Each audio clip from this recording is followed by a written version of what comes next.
Hi, everybody. It's David Fleming here from the Toronto Realty blog, and welcome to your Monday morning interview with housing analyst Ben Rabidoux. I'm here with Ben. Hey, everybody. Ben was fishing yesterday, and he told me a great story about why he's wearing this hat. But if it's any consolation, I went at it again. I'm addicted here to the clippers. So as we're all in quarantine, we're doing weird things to our hair. There's a lot of memes floating around, but we're also back in my home office. Ben is in his home office. So Ben, thanks so much for doing this. You are a celebrity on my blog. Did you know that? Oh, that's being generous. No, seriously. Celebrity or am I infamous? Both actually, but like I told you the blog readers yourself and John Pasalis and Rob Carrick and all these people that like I know and I've met, and the readers just go gaga for you guys. Oh, that is funny. That's funny. Hey, by the way, you're looking sharp, man. Are you cutting your own hair or is your wife doing that? No, I'm cutting my own hair. I am on every 7 days now. I borrowed my buddy's clippers, and I'm addicted to it. Look at this. That's tight, right? Absolutely, man. That's tight. That's looking good. That's looking real good here. I'm not the only one. Everyone in North America right now is memeing about cutting their own hair. You need to finish that story, though, because everyone's going to be wondering, like, well, what in the world did Ben do fishing? So the short story is I had a toque on. I was out with my boat on the water, and my pasty white skin burnt or got quite red here and is like white. So there's this very noticeable line. So, yeah, it's the weekend, and I look funny, so I've got a hat on. Your readers, your viewers will just have to deal with it. Amazing. Well, I got dressed up today. One of my best buddies made fun of he goes, I see you got all dressed up for last week's interview with your mortgage broker. I mean, it was Sunday. I didn't feel the need to put on anything but, a gray t-shirt. So, all right. So let me do this, Ben. I'm going to get right into it here. So there's a lot of questions, and so many of these are about, so many of these questions are things that you probably, I would say, don't want to or can't answer. People are going to be like, Ben, when should I buy a condo? I mean, you can't really answer like random blog guy's question about when to buy a condo. Yeah, well, you and I were talking about this before. It's like, how long is a piece of string? Yeah. Right? Yeah. Well, it depends, right? So I saw some of those questions, and you're right. I mean, those are very much personal finance type questions, and yeah, a lot of that's going to depend on how much do you have saved, how much of an emergency fund have you got saved, how stable is your income, right? How much are you reaching to buy this house? How long are you going to stay in that location, right? I mean, there's no way to answer that. So I'm with you. I would just assume, as much as I respect that question, I know it's top of mind for people, that's not something that I can responsibly answer without knowing anything behind the people who are commenting, right? Okay, awesome. Totally agree. Okay, so let me get into it here. So no surprise. First question here is from Chris. So Chris, one of your biggest fans, says, I'd be curious about Ben's opinion on the headwinds and tailwinds he currently perceives for real estate, where he sees the market going. Bit of a lengthy question, I know. So I think it sounds to me like Chris is just looking for some general color on what's happening out there. Well, that's a whole podcast and a half right there just on that question. Let me distill it. So in terms of headwinds, okay, so I kind of think of housing, if you want to have like a mental model for what drives housing, it's like, okay, interest rates, employment, credit availability, people often sort of miss that one, and population growth. And so if you kind of look at those four boxes, in my mind, that drives it. And then I guess you could also throw into that like housing supply and level of new construction. But to me, that almost fits in with population growth. Because strong population growth is going to absorb a lot of the new completion. So if you work through those four boxes, okay, well, interest rates are still at the lows, right? I mean, what was interesting and what was quite concerning for a while there is you had the Bank of Canada cutting rates, but mortgage rates were rising, right? And so what we were seeing is there was quite a bit of funding stress for the banks. And so the great example is if you looked at Canada mortgage bonds, which is without getting too much in the weeds for your viewers, I mean, it's an instrument that the banks sell their mortgages into, and then they're resold to end buyers. And what we were seeing is that the yields on those, the spreads between those and your Government of Canada bonds were really starting to widen out. Right? And that's very bad news. And so consequently, you saw that mortgage rates were rising even as bond yields were falling. That's a very scary scenario. Now, what the Bank of Canada did was they stepped in to buy a pile of mortgage bonds. They've eased some of those funding pressures, and so mortgage rates are now on the decline again. So we'll say that mortgage rates are still very supportive of housing. Okay. So you got one thing going for you so far. Okay. The employment picture, I don't think we need to stay too much on that.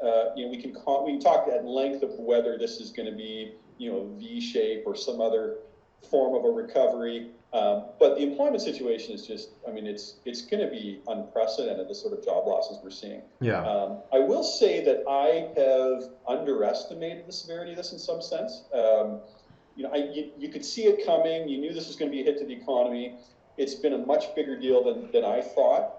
And I was also very much in the V-shaped recovery camp for a while. And I'm finding that I'm less so now. I think there's going to be some lasting damage. Obviously, when we reopen the economy and we loosen some of these restrictions, there's going to be a very strong bounce. Q2 GDP could come in at a minus 30% annualized rate, or even more. It could print minus 40, which is just mind-boggling. So, you got to remember that GDP is it's reported sequentially. Mm-hmm. So there almost definitionally has to be a big bounce off of those lows. Right? Yeah. As soon as, unless it's going to get worse than that, then the quarter after that's going to be quite strong. So on paper, it's going to look like a V, right? And the same thing is true for all your job losses, right? When you see these enormous job losses, the moment that we start lifting some of these restrictions, there's going to be enormous job hiring. The question is, how much lasting damage are we going to have to the economy? How long will unemployment rate linger? And I'm starting to get around to the view that, even when we reopen the economy, this is going to be something that persists for a while. And we may well find that we're still wrestling with double-digit unemployment well into 2021. That's a very distinct possibility. And, a few weeks ago, I would have said that was less likely. So certainly the employment situation is not good. Credit availability, it depends on where you are in the spectrum. So if you are a prime borrower, you'll find that getting a mortgage is still relatively easy, although you'll find that there's a lot more scrutiny around sustainability of income and rechecking income prior to funding, things that just generally weren't happening even a month ago. If you move down the credit spectrum into the kind of the B side or even below that into the private, there's a notable credit tightening. Maximum LTVs are declining. And you're finding there's much more stringent underwriting. Same is also true for people that are trying to buy investment properties right now. A great example is we had Scotiabank come out and basically say that if you want to buy an investment property, the down payment has to come from saved capital. It can't be any encumbered capital. You can't borrow off a HELOC or do a mortgage refi as the down payment on investment property. Now, if that becomes widespread and sort of adopted widely, you can appreciate this. That's a big headwind to demand for investment properties. Now, and we don't know how that's going to play out and what banks are going to adopt that or not, but it's sort of indicative of the mindset of the risk managers of the big banks right now. So credit is tightening. Okay? So there's number 3. Credit is definitely tightening. And the fourth one is population growth. And this is, to me, the point that's really been underappreciated. We had 550,000 people added to the population of Canada in Q4. That's an astronomical number, to the point where you could argue that in some sense it's a policy failure because you actually can't build enough to house that many people. Like there are pinch points in the construction process. You just can't deliver that much. And so, when we were running at such hot population growth levels, it had the effect of dramatically tightening the rental market. I would argue that it forced some people out of the rental market into the ownership market that would have otherwise stayed as renters, because when you're getting 8, 10, 12% annual increase in rent, all of a sudden owning a home and being able to lock in your costs looks pretty appealing. It also incentivized a lot of people to jump into the ownership or into the rental pool, I should say. And one of the dynamics that we saw, especially towards the back half of 2019, is you started to see a big increase in condos that were rented through the MLS.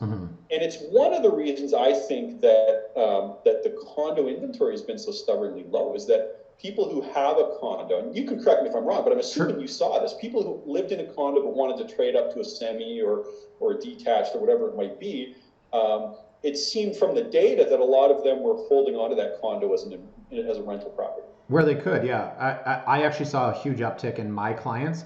They used to come to me and say, we own a condo, we want to buy a house. The assumption was, okay, I'll sell you the house, then we'll sell your condo. A lot more people last year were saying, no, we're actually going to keep the condo. Yeah, totally. You can see that in the data. Yeah. So towards the back half of 2019, you saw 30 to 40% increases every month in condo rentals that were being listed on the MLS, to the point that it actually started to flatten out the rental market, believe it or not. But all that to say, that tight rental market has been a big driver of just the entire housing dynamic in Toronto. And that is a function of this incredibly strong population growth. Now, the big risk in my mind going forward is sort of twofold. One is that 200,000 out of that headline 550 came from what we call the non-permanent resident cohort. And that's primarily foreign students and work permit holders. There's also some refugees, but it's a relatively small component. And that's a rotating door. So if you see normally in recessions, so the purpose of this program is to expand to meet the needs of the labor market, right? Especially the work permit holder. And then to shrink when the labor market weakens. And that's actually how it's designed to function. And so when you have a very tight labor market, we bring in a lot of workers to help meet those needs. The flip side is you can ask yourself, well, what's the demand going to be for foreign workers when the unemployment rate is 12, 14, 16, 20%, which is where we're headed, potentially. And I would argue it's zero. And so normally in recessions, you actually see outflows in that cohort. So what was a 200,000 tailwind to population flips in reverse, right? To some extent. We don't know exactly. It's not going to be tomorrow, but you're talking back half of this year into 2021.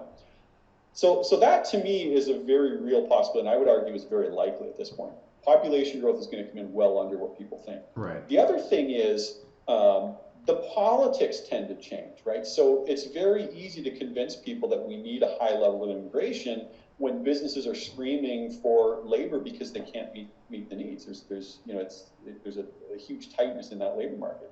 It's very different when everybody's going, I don't have a job. Why are we still bringing 300, 400,000 people here every year, right? And this is a very real thing. We tend to see this in recessions, that the politics do tend to change. So that's a risk. I don't know if that's how that's going to play out. Sure. But I would say as a base case, you can assume that population growth is going to be very weak in the next year and a half, unless something dramatic changes. So all that to say, I think that the backdrop is way less supportive for housing than it was. I mean, obviously, it's way less supportive for housing than it was a few months ago. The one thing I will say, David, and one thing I was saying to my clients, I know, people always, or at least on your blog comment section, it seems that I'm like a bear. And I have been skeptical about housing for a long time. But, you get quoted in the media, and I'm sure you find this too. You get quoted in the media, and it's like that locks in your perspective for life once it's written in print, right? Yes. But the reality is, like I was writing for my clients heading into 2020, that the resale market in Canada was so tight that house prices were not reflecting how tight the resale market was. And if this was, and I actually said that if things had continued the way it was going, we would see potentially 20% year-over-year price appreciation in the spring selling season this year. I agree. There was a 15-year low in resale inventory across the country heading into this. And even in Toronto, you're looking at like a 20-year low in condo inventory. Now that matters a lot, right? It really does, because it's the difference between starting out in a recession like this with, 1 or 2 months of inventory, as you're seeing in Toronto, versus like 8 or 9 months of inventory. In one case, in the latter, prices start falling very quickly, right? At least now, coming into this recession with such a tight resale market, you've bought some time, right? And as you know, it takes a while for the market to sort of find a new balance, and sellers and buyers to kind of find a new equilibrium. And so that could matter. You throw that in with the mix with unprecedented fiscal stimulus from the government, and we just don't know how this plays out, right? But it's certainly not as supportive of housing as it was a couple months. I mean, there's any analyst would tell you that that's a no-brainer. But where this goes from here, who knows? I mean, really, who knows? Anybody who's speaking with any level of confidence about what's happening right now is just telling you more about themselves than they are about the data, because the magnitude of the job loss is unprecedented, the magnitude of the hit to the economy is unprecedented, but the magnitude of the fiscal support is also unprecedented, and the government's already said nothing's off the table. What if in a couple months they decide to increase the CERB to $4,000 a month? Who says they can't? Well, they're giving out, what did I see today? They're giving out like $1,500 a month for every kid that probably wouldn't have worked a summer job, but now says that they would have. But they're only increasing frontline workers $4 an hour. So I don't understand where the priorities are. It should be the opposite there. The people that are working front lines, they should be giving them a hell of a lot of money, and all the Nintendo playing kids that weren't going to work this summer. Anyways, that's politics. That's my politics. Chris is going to love that answer. One of your biggest fans. I don't know if you want to. I know you don't like predictions, but we started. I don't mind predictions. I don't mind predictions, but just bearing in mind that, like, at this point, how do you predict anything, right? Right. Okay. So this one's just for fun. Okay. So Derek, one of the regular blog readers, he said, let's start a game just for fun. What metric should we use? I said the be all and end all is Toronto average home price. So I'll set the game. The high was $910,000 in February of 2020. When will that high be beat again? And so we started, I don't know if you read this, Ben. We started out and I was like, oh, in the fall, right? Mind you, this was a month ago. I revised and said next spring, which I still stand by. There were people saying 2023, 2024, and I was like, guys, you don't understand the market. And then someone said in the middle of the 2030s. Like, hey man, I have no idea. Like, okay, so you're right. I'm not even gonna. Oh, geez. Give me a year. Give me just for fun. You know what I think would be more instructive is, like, what should we be watching to tell us how this market's trending and where the turning points are? So you're not giving me a guess. I'm ready to write it down. Oh, Chris, the blog reader, is going to chart all this. He's got a spreadsheet somewhere of everybody's. There's no prize. Okay, so I mean, with the enormous caveat that this is entirely unprecedented, and anybody who puts out any prediction right now needs to completely reserve the right to revise as the data is revised. I would take so you're saying next year at this time is when we'll recover. I'll take the under on that. I think it's going to be later than that, but I don't know. And the average price is going to be tricky, right? Because as you know, no luxury home sales. Yeah, it's going to be a totally segmented by geography. I would say high-end homes are going to come under pressure and will probably be under pressure for a while. I mean, there's some places that never recovered from 2018, still aren't back to those highs, especially in the York region. But those are somewhat idiosyncratic, and So you want to say I would not be surprised if in a couple of years that we're not back to the highs for some of those higher end ones. Yeah. Entry level is going to be different, especially entry level detached. I completely agree with you. This may be relatively short term. Yeah. I think there's a lot of support there. What's unknown, and to me, like, what the big thing is to watch right now is the response from investors, right? I mean, we've been talking about investors forever. It's one of those weird things where it's like, for any one person, it totally makes sense potentially to own this cash flow negative condo, especially given how quickly you're amortizing it and paying down. And you can make that math work. And I don't disagree with that math. It is what it is, okay? But when you have a lot of cash flow negative investors, it does raise the risk. It just does, right? You get into these sort of distressed environment, and the question becomes, well, what happens to those people? And I'll tell you, my conviction is, I think the direction of the market in Toronto will largely be determined by the willingness and the ability of these cash flow negative investors to sustain this negative carry in the face of an unprecedented macro shock. If they can do it, and we don't see a significant increase in listings and a big sizable demand destruction, then you can probably skate this thing, right? And you may be right. Next year, this time we're back. I don't know. Long term, that's what. Yeah, I mean, you're losing $150 a month, but your condo's going up $25,000 a year. Then who cares? I mean, that's been how we've looked at it for so long. And even still, a lot of these have been going up more than that. You take a $500,000 condo, you're losing $200 a month, but it's worth $550 in a year. That, for the longest time, was the game. Yeah, that's the psychology behind it, and I get that. But then there's also the reality that you have to pay that out of your pocket, right? Which means you need employment income, right? And that's the other, and you need a renter, assuming that the negative carry is not that bad. And what we're seeing right now is, I would argue, a significant deterioration of the rental market.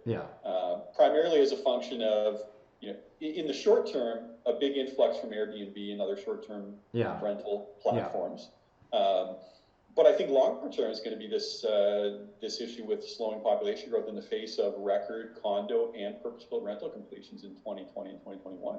Well, hold that thought on the rentals, because people asked. We had a few of those. Okay, so let me go. Okay, so your guess, I guess, Chris will put you down for a few years maybe. Let me. So here's a fun one. Who would win in a game of Risk? Me, you, Hilliard Macbeth, Garth Turner, John Pasalis, or Bo Jackson? Bo Jackson. I don't know Well, why Graham threw that in there, but who do you like in that game of Risk? Game of Risk. Well, I would. You got John Pasalis is a smart dude. I mean, you're a smart dude too. I would say it's going to be you and John down to the wire. I don't know. I mean, you know what? I'll finish that thought for you. Behind Pasalis. I'll go with John because I've never played Risk in my life.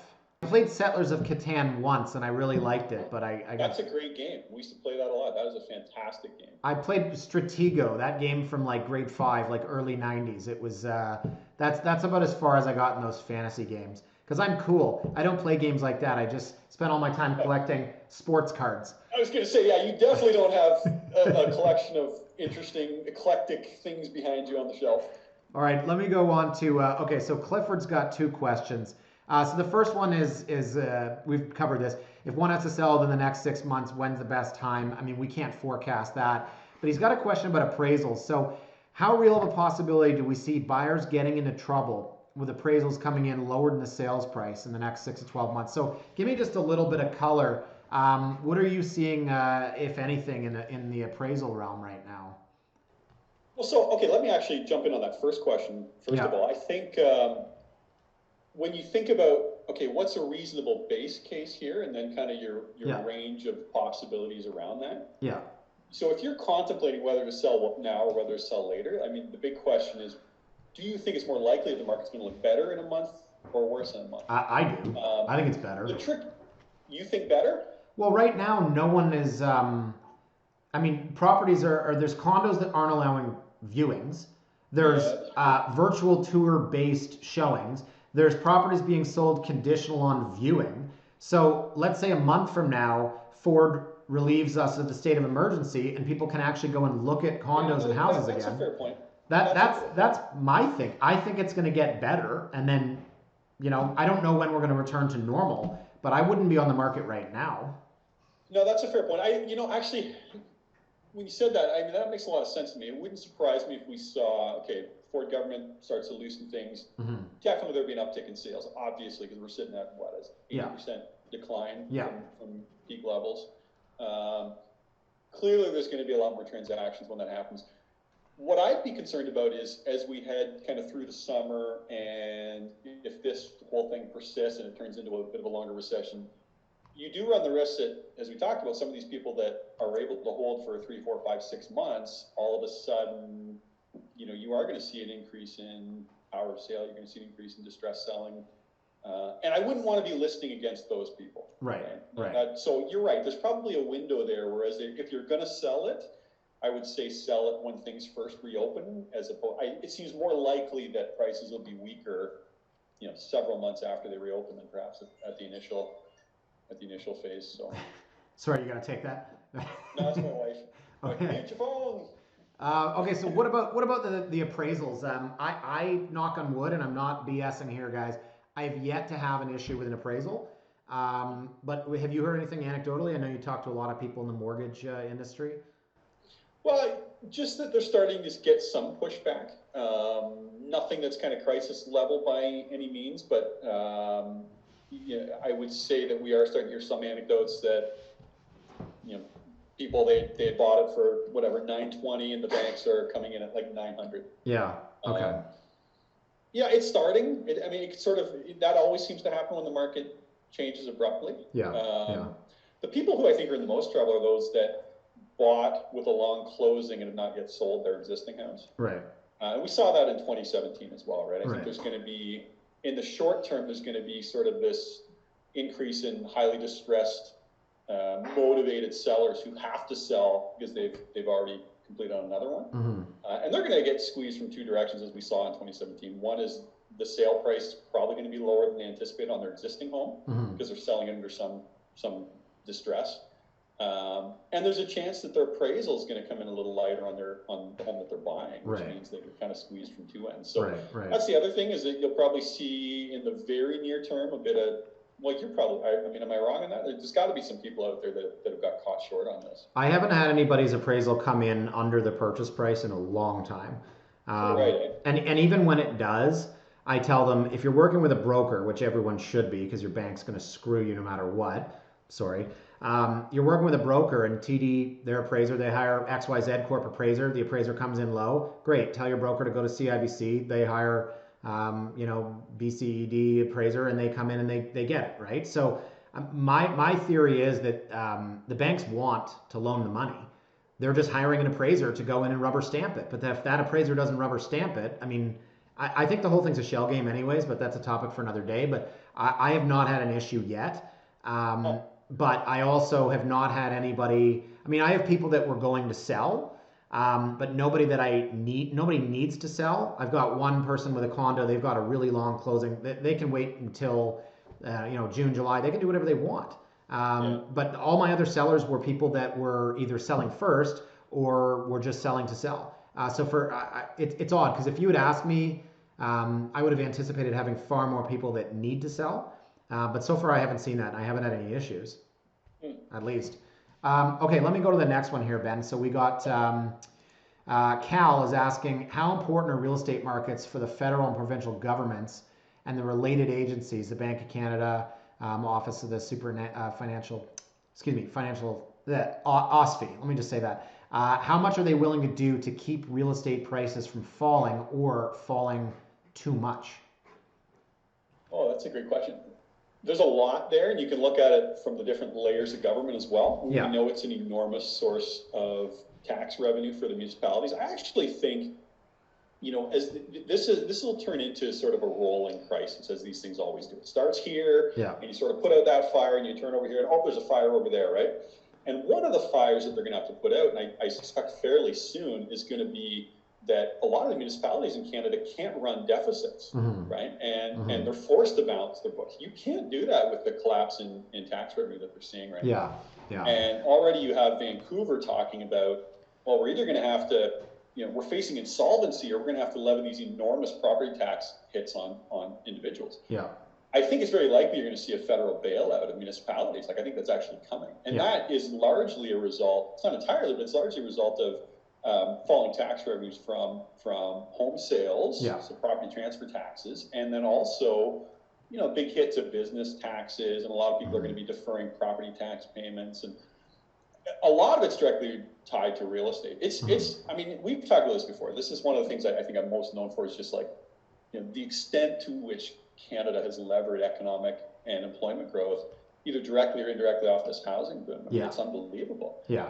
And so, to their point, it's something that the government's going to have to defend and do everything they can to put a floor under it. So I don't know what that's going to look like, but I would be surprised if you saw more aggressive moves. I think the Bank of Canada, they follow housing. It gets a mention in all of the monetary policy reports. They focus on it very closely. I think they're going to move to support it. I would not be shocked to see extremely unconventional monetary policy here in Canada, which could include negative interest rates from the central bank. Wow. I would not be surprised at that at all. They're going to go a long way. I mean, the short answer is going to go a long way. They can't see housing. Now, we can argue whether it's going to work. That's a separate discussion, but for sure they're going to do what they can. The other thing people need to remember is Canada's not like the US in that we have, so CMHC is this incredible entity that effectively has the entire sovereign backing, but yet you have one person who can unilaterally mandate what they do. Yeah. So in other words, tomorrow you can have Bill Morneau stand up there and be like, you know what, we're going to increase CMHC's balance sheet to $1 trillion, and we're going to insure everything. Yeah. And we're just going to make sure the credit flows, and it flows easily, right? Yeah. And that happens without a parliamentary debate. Yeah. That just happens, right? And so, it does give you the sense that in Canada, we have policy levers that are way more efficient and much easier to pull than they have in the US. Well, that works both ways, though, right? Like, there's a pro and a con.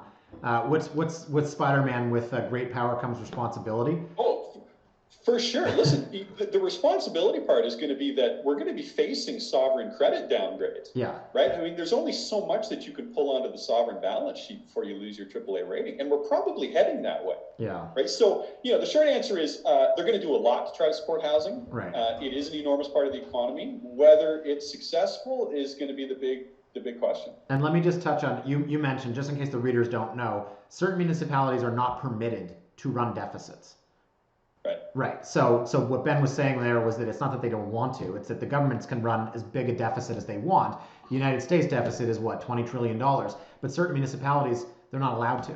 And that's the issue. Ben's talking about balancing the books and why the federal government has to potentially bail them out. Okay, so here's another prediction question from JG, not to be confused with the other JG. There's two people with the same name, and JG is just going crazy here. Hello, what's your prediction on the Toronto condo market?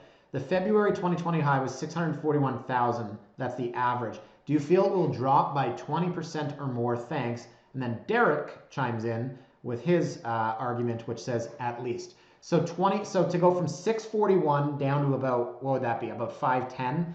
My prediction is that's not going to happen. 20%? No, not happening. Well, again, it gets back to the same question. How long is a piece of string? Yeah. Right? I mean, is it like, it depends, right? I mean, you can't make that call right now. Yeah. There's so little resale inventory that I would say at this moment in time, that's not going to happen. Now, what you need to see is how the inventory response is going to be. What sort of supply response we get when they start to reopen this. And once you've had sort of a 6-8 month stretch where the economy is weak. One of the things that people really forget is, as it relates to housing, the magnitude of the recession is actually less important than the duration, right? So a great example, if you look at like 08, 09, I mean, it was a recession in Canada, but like, was it really? Yeah. Right? I mean, it was so quick, and we bounced back so quickly coming out of that. What you find in Canada is people have this incredible ability to just put the finger in the dam and just get through, right? Yeah. Like you talk to insolvency trustees, like my buddy Scott Theriault, and he'll tell you, people are screwed for like a year before they go in and see him.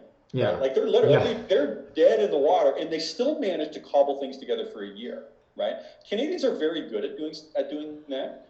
But if the recession is, 4 quarters, 6 quarters, 8 quarters long, that's very different than like a 1 or 2 quarter, 2 quarter obviously by definition is a recession, but that's very different than a short, steep recession. Sure. And so a lot of that's going to depend on how you think this is going to play out. Because if this is a longer recession, again, that gets back to my concerns around how a lot of the folks who are holding these cash flow negative investment properties are going to fare, right? In the face of a significant increase in new inventory coming online. Yeah. It's not a zero probability, right? It's not 100%, but it's certainly not zero. So in terms of like, again, when you think about what's a reasonable base case and then what are the tails on either side of that, a reasonable base case is that condo prices are probably going to be soft for a while. How soft is up for debate, but is 20%, is it a possibility? Yeah, look, I'll take this. I think absolutely that's a possibility. I mean, there's a very real possibility that could happen. I mean, what are the odds of that? 25, 30%, 20%. That's what. Not 100%. These guys they're literally taking expected value right now. What is 25% of 20%? They're the wheels are turning. There's a lot of guys on here. I'm like trying to muddy the waters enough that nobody can hold me responsible for my predictions. I'm just going to muddy this as much as I can, and then no matter what, at the end I can be like, I told you. All right. So here's one that I've been waiting to get to this question because there's so much here. So here's another fan. I read Ben's comments on the rental market last week. I think this was CBC, right? Just hoping he can elaborate a little. Basically, what this guy's saying is you only had 3 quotes. Can you tell us everything that you think? Hope you can elaborate a little and tell us how much inventory has increased, whether rents have dropped, and what does the trend look like? What's the impact for condo market and prices? So there's a lot in there, but basically the rental market, how much has inventory increased this year? What's happened with rents? Where's the trend going essentially? Well, so it's a tricky question. In one sense, how much has it increased? Well, in the last month, it's decreased a lot. I mean, people are doing everything they can to not rent. Yeah. But there was a significant increase in rental listings heading into this. Yeah.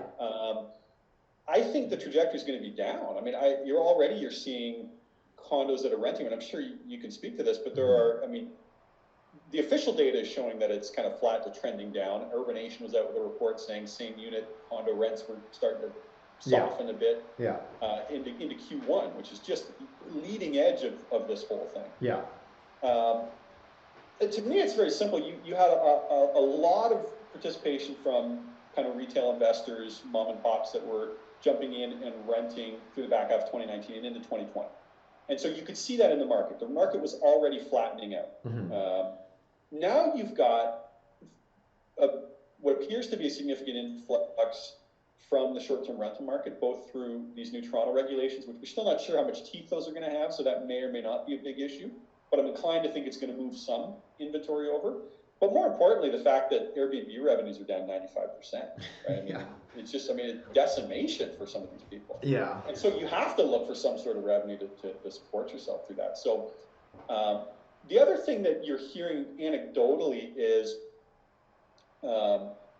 there's less household formation when you get into a recession like this. So in other words, people who normally have solid employment would like move out of their house, or they'd move out on their own, or they're with roommates, but now they've got a stable employment, they move out on their own. Mm-hmm. That dynamic starts to slow, right? And so, in a great example, I mean, the most extreme example is in the US, where we're 10 years now and everyone's been looking at housing starts and being like, there's no way they can stay this low because we know the population is X and it needs to be at least this mm-hmm. to meet this need.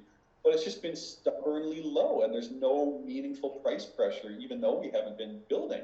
And the reality is that coming out of their Great Recession, the whole dynamic around household formations changed dramatically. Yeah. And it wouldn't shock me if, at least in the short term, we don't see that. I mean, what kid that's in their parents' basement right now is going to be like, you know what, now's a great time to go out and start my own household? Yeah. That's not happening. People are going, you know what, the labor market looks like crap. I might as well stay here for a little while. And that dynamic, like all of these things together, they do matter. So I think that you're going to see rental prices in Toronto come off, like potentially 10%. I would. Sounds like a big number. Yeah, but I don't think that's crazy in the next. And again, this is spot rent, so you got to be careful. There's like if you look at Calgary, there's a place in Calgary where spot rents are off 30%. So in other words, right. If I were to rent today, it would be 30% less than what it was at peak. Right. But that's not the same as the average rent, because you got all the turnover that happens along the way. Do you know what I mean? Yeah. So like the official data from CMHC might only show, softening of maybe 1 or 2%. But the spot rent, the people who are transacting at potentially 10% less than what they would have at peak. I think that's a very real possibility. I do think that's where you're going to see it first, is in the rental market. Yeah, I would agree that, if you're getting $22.50 for a downtown Toronto one bed with no parking, what's the difference between $22.50 and $21.50? I mean, who cares? The idea for the landlord is, I need to get somebody in here. The $100 isn't a lot, and so there you're talking 5%. That can happen in a heartbeat. For them, does it go from negative $150 a month to negative $250 a month? Does the $1,200 over the course of a year matter? No, not at all. So I think that's the fact that it's almost insignificant. I mean, you may say $1,200 of after-tax income. Yes, they need employment income to carry that loss.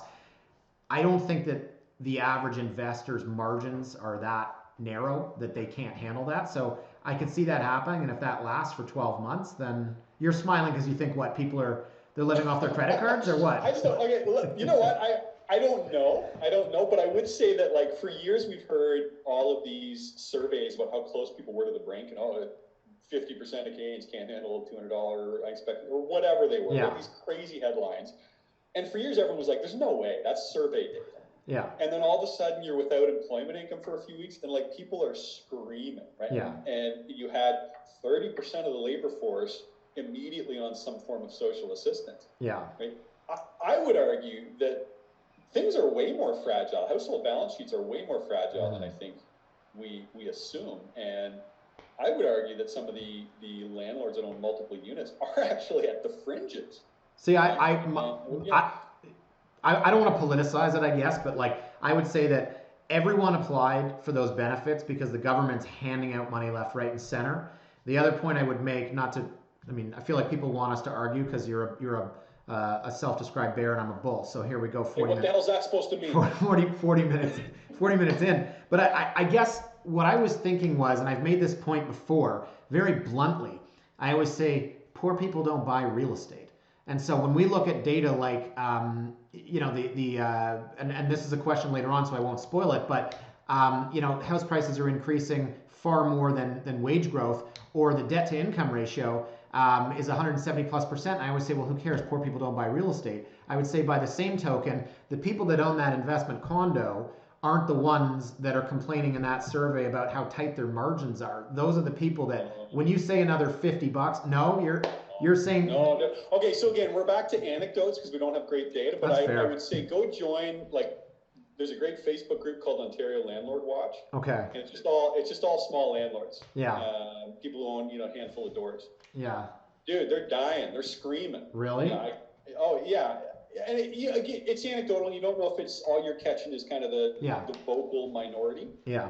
But I don't think it needs to be a lot. I think your point is, okay, so on average, is that true? Absolutely, I agree with you. On average, that's true. But what's that tail of highly, you know, levered borrowers that could run into problems, right? It doesn't need to be that big a tail to move the market. Yeah, a few percentage points. Prices are set at the margin. If you get a handful of the entire universe of condo landlords, you get a small tail of them that have to sell under distress. Yeah.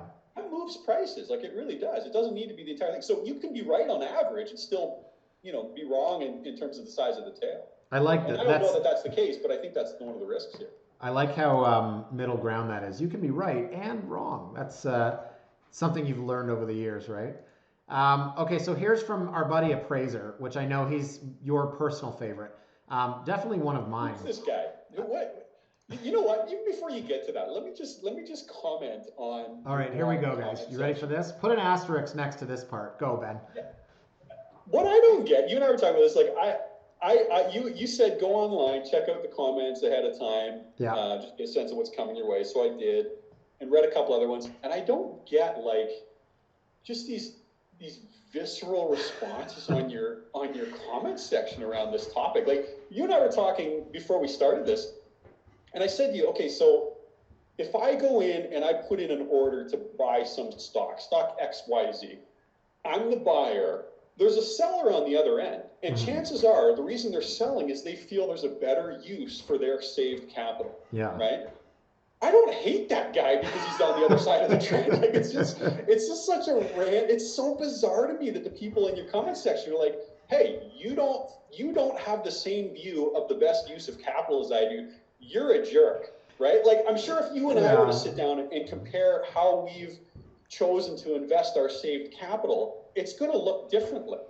I don't think you're an idiot for that, right? No, but you know what? I'm sure you don't think I'm an idiot for that. These guys are. I don't get these people on your blog comment section, and this appraiser guy. Like, I don't even want to take his question. No, come on. Okay, so you don't like Appraiser. I love Appraiser, and that's exactly where we are with the Bears and Bulls argument. Although I'll say this. No, I don't think it's that. I think it's I think there's a matter, like seriously, there's a level of decorum and civility that people should expect. Yeah. And that guy's just an asshole. No, he's the best. Dude, you need to be able to have like you and I can disagree, and I can still respect you, and we can have a civil conversation. Yeah. There's people on your comment section that can't. Like, you know what I will say, Ben, is that online forums and comment sections have been around forever. Like, I remember my first dial-up modem in like 1996. You don't know who these people are, and everything is just swear words. The thing I'll say about my blog, and I've always said this, you're talking about civility, and the comment sections on other boards need to be moderated. You know, I don't moderate this because they moderate themselves. So like when you talk about civility, they're not flinging, you know, swear words and sexual innuendos. Their comments, they're like disses are almost like intelligent. So like the level of comments is way higher than any, like, have you ever seen Garth Turner's comment section back in the day? Those people were swearing at each other. These guys are I love it. Like, you see Chris and Appraiser go back all day long. I read this, and I have friends who tell me, they're like, I don't read your blog. I wait for Chris and Kyle and Appraiser because they're more fun than you. Hey guys, as you can tell, Ben and I are really into this, and let's just say neither of us have brevity. as our strongest assets. So why don't we do this? We'll take a little break right here. Ben and I are going to continue filming, and we'll put the other half back up on Wednesday.